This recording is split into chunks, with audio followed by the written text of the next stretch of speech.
का। अब वक्त है कुछ कर दिखाने का। तेरी जिंदगी में कोई तुझे उठाने नहीं आएगा, कोई तुझे आगे बढ़ाने नहीं आएगा, कोई तेरा हाथ पकड़कर तुझे सफलता की सीढ़ी तक नहीं ले जाएगा।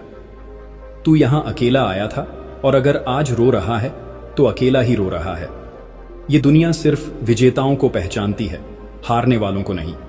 तू सोचता है कि कोई तुझे समझेगा, कोई तेरी परेशानियों को महसूस करेगा, कोई तुझे बिना मेहनत के सफलता दे देगा। भूल जा, इस दुनिया में कोई तेरा इंतजार नहीं कर रहा। अगर तुझे अपने सपने पूरे करने हैं तो तुझे खुद उठना पड़ेगा, खुद लड़ना पड़ेगा, खुद जलना पड़ेगा। अगर तुझे लगता है कि मेहनत के बिना कुछ मिल जाएगा तो तू सबसे बड़ी गलती कर रहा है।